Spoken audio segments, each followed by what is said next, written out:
Assalamu alaikum wa rahmatullahi wa barakatuh, mes chers frères et sœurs.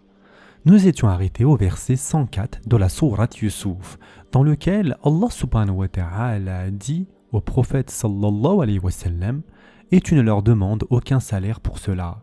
Ce n'est là qu'un rappel adressé à l'univers. » Sourate Yusuf, verset 104. Allah Azza wa Jal dit, en d'autres termes, même si tu ne leur demandes aucun salaire pour ce Qur'an, le Qur'an n'est rien d'autre qu'un rappel adressé à l'univers. Allah Azza wa Jal a lié cette sourate au message de notre prophète sallallahu alayhi wa sallam. D'abord, il a mis les Quraysh au défi de réfléchir à l'histoire de Yusuf alayhi salam et à sa source, puis il a affirmé la sincérité du prophète sallallahu alayhi wa sallam envers eux. Enfin, Allah Azza wa Jal leur a indiqué que le prophète sallallahu alayhi wa sallam était désintéressé. Yani, tu ne leur demandes aucun salaire pour ce Qur'an. Dans ce verset-là, Allah subhanahu wa ta'ala les mettait au défi de comprendre pourquoi l'un des leurs accepterait-il la persécution pour transmettre ce message. Pourquoi irait-il à l'encontre de sa propre nation pour prêcher une doctrine qui ne lui apporterait que moquerie et hostilité? Le faisait-il pour le pouvoir, l'argent ou le prestige?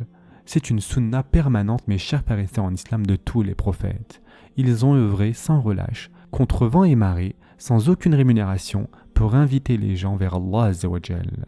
Le Qur'an rapporte que chaque prophète disait à son peuple « Je ne vous demande ni salaire, ni pouvoir, ni récompense ». D'ailleurs, Allah Azza wa Jal a interdit aux prophètes tout salaire matériel pour leur mission. Quant au prophète Mohammed sallallahu alayhi wa sallam, Allah Azza wa Jal lui a même interdit de recevoir l'aumône, non seulement à lui, mais aussi à ses descendants, afin que jamais personne ne puisse douter de sa sincérité et qu'il comprenne qu'il ne faisait pas cela pour un intérêt personnel. Le prophète sallallahu alayhi wa sallam a vécu dans la pauvreté, même lorsque l'État islamique de Médine devint riche et puissant. Un épisode illustre parfaitement d'ailleurs le mode de vie du prophète sallallahu alayhi wa sallam. Omar ibn al-Khattab radiallahu anhu rapporte qu'un jour, il entra dans la chambre privée du prophète sallallahu alayhi wa sallam. Il le trouva allongé sur une natte faite de fibres de palmier. Pour oreiller, un simple coussin en cuir rempli de fibres de palmier. Au-dessus d'eux, quelques outres d'eau pendaient. En voyant les marques de la natte laissant des traces sur le flanc du prophète sallallahu alayhi wa sallam, Omar radiallahu anhu se mit à pleurer. Le prophète sallallahu alayhi wa sallam lui demanda « Pourquoi pleures-tu » Omar radiallahu anhu répondit « Ô messager d'Allah, les autres rois, c'est-à-dire César, vivent dans le luxe, alors que toi, messager d'Allah que tu es, tu vis dans la pauvreté. » Le prophète sallallahu alayhi wa sallam répondit « Ne veux-tu pas que je jouisse d'ici-bas, tandis que nous jouirons de l'au-delà » Et enfin, Allah Azza wa Jal termine ce verset en disant « Cela n'est qu'un rappel adressé à l'univers. » Le mot « a'lam » est généralement traduit par « monde », mais il signifie aussi toute communauté, tout groupe, tout ensemble d'êtres. Ainsi, « a'lam » peut désigner le monde des humains, le monde des djinns, le monde des animaux, ou encore les peuples, les Romains, les Perses, les Chinois, etc. Il peut même désigner une catégorie d'individus. Et Allah Azza wa Jal affirme que ce Qur'an est un dhikr, c'est-à-dire un rappel destiné à toutes les catégories d'êtres humains et djinns. Dans ce verset, le Qur'an est appelé dhikr, c'est-à-dire rappel ou souvenir. Le Qur'an porte de nombreux noms. Les plus connus, comme vous le savez, sont Qur'an, Al-Kitab, Dhikr et Al-Furqan. Al-Furqan, c'est le critère qui sépare le vrai du faux, le bien du mal, la foi de la mécréance. Quant au dhikr, c'est le rappel.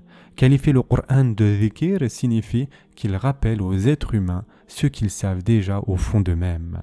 Car chaque être humain porte en lui une prédisposition naturelle, c'est-à-dire la fitra, la nature originelle par laquelle Allah Azza wa Jalla a implanté dans nos cœurs la capacité innée de croire en lui et le désir de l'adorer.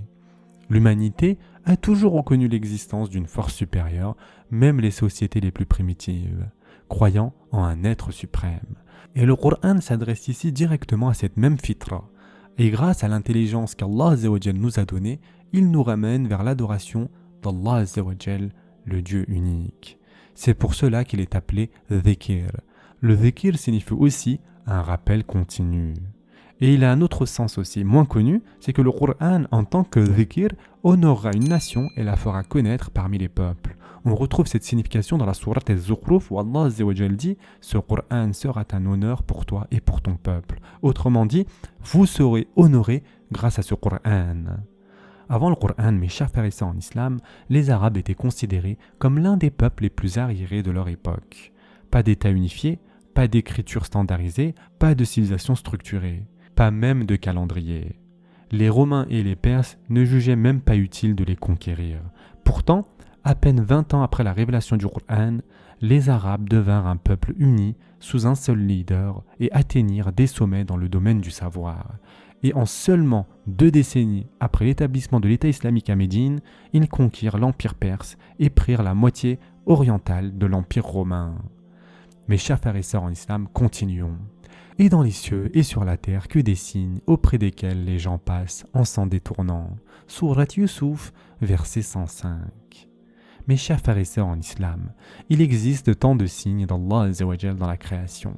Le soleil, la lune, les étoiles. Il y a des signes dans les océans, les montagnes et les vallées, et des signes même au plus profond de nos âmes. Il existe aussi des signes issus de civilisations humaines que nous pouvons encore observer à travers les vestiges des nations disparues, comme les habitations taillées dans la roche par les peuples de Had et Thamoud. Et Allah Azza wa Jal dit « Combien de signes dans les cieux et sur la terre traversent-ils avec indifférence ?» Yani, observez ici à quel point le choix du verbe est remarquable. Allah Azza wa Jal dit « Yamurrun » qui signifie « passer devant ». Il passe littéralement à côté sans réfléchir.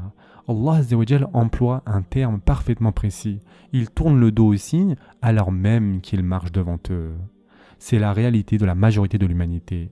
Nous voyons les magnifiques signes d'Allah Azza wa Jal autour de nous, mais nous ne nous arrêtons même pas pour méditer. Ensuite, Allah subhanahu wa ta'ala dit « Et la plupart d'entre eux ne croient en Allah qu'en lui donnant des associés. » Sourate Yusuf, verset 106. Voilà encore un verset d'une profondeur immense. Pour la majorité des Quraysh, mes chers frères et sœurs en islam, le problème n'était pas l'absence de croyance en Allah Azza wa Jal. En réalité, ils croyaient en Allah Azza wa Jal. Ils reconnaissaient qu'il les avait créés, qu'il était le Tout-Puissant et qu'il gouvernait la création. Mais cette croyance ne suffisait pas à faire d'eux des musulmans, car ils associaient à Allah Azza wa Jal des idoles, des intermédiaires, des êtres devant lesquels ils s'inclinaient et qu'ils invoquaient. Ils pensaient que ces faux dieux possédaient une part du pouvoir divin et cela annulait totalement leur prétention à croire en Allah Azza wa Jal. Allah subhanahu wa ta'ala, notre véritable Seigneur, qualifie leur croyance de shirk, la plus grande injustice, donner à une créature ce qui revient au Créateur. Ce verset est aussi un rappel pour les musulmans, afin de purifier sans cesse leur foi et la débarrasser de toute forme de shirk, qu'il soit visible ou caché. C'est un avertissement contre toute adoration subtile, celle de la richesse, du pouvoir, du statut social, de la célébrité ou de l'image. Dans notre culture moderne, certains vénèrent chanteurs, acteurs, artistes ou influenceurs comme s'ils avaient un pouvoir absolu. Ce verset nous enseigne que la simple croyance en Allah Azza wa Jal ne suffit pas si elle est accompagnée d'associations, qu'elles soient matérielles ou symboliques. La foi véritable est celle qui reconnaît Allah Azza wa Jal comme le seul digne d'adoration, sans aucun partenaire, ni idole, ni désir, ni ego. Et enfin pour terminer, pour aujourd'hui mes chers frères et sœurs en islam, Allah Azza wa Jal dit « Est-ce qu'ils sont sûrs que le châtiment d'Allah ne viendra pas les couvrir ou que l'heure leur viendra pas soudainement, sans qu'ils s'en rendent compte ?» Sourate Yusuf, verset 107. Le mot ici utilisé « rashiyah » signifie « ce qui recouvre, ce qui enveloppe entièrement ». Allah Azza wa Jal décrit ainsi son châtiment. Il recouvre, submerge et engloutit complètement ceux qui en sont frappés. Allah Azza wa Jal adresse ici une mise en garde sévère aux Quraysh. Les signes sont clairs, la véracité du prophète sallallahu alayhi wa sallam est manifeste et il vous a montré tant de preuves. Comment pouvez-vous être tranquille? Comment pouvez-vous ne pas craindre qu'un châtiment ne vous recouvre soudainement, aujourd'hui ou le jour du jugement? Le verset commence donc par une question rhétorique. Se sentent-ils en sécurité? Yani, est-ce qu'ils sont sûrs que le châtiment d'Allah ne viendra pas les couvrir? C'est un ultimatum divin ici. Le Coran enseigne par la miséricorde et la promesse du paradis, mais aussi par la crainte d'un châtiment réel et terrifiant. Aujourd'hui, malheureusement, certains minimisent ou évitent ces avertissements pour être politiquement corrects, mais la réalité du châtiment fait partie de la foi. Les avertissements du Coran ne sont pas des menaces vides. L'enfer existe réellement et ces avertissements sont sérieux. On va s'arrêter ici pour aujourd'hui. En attendant, prenez soin de vous mes chers frères et sœurs et à très prochainement, Inch'Allah.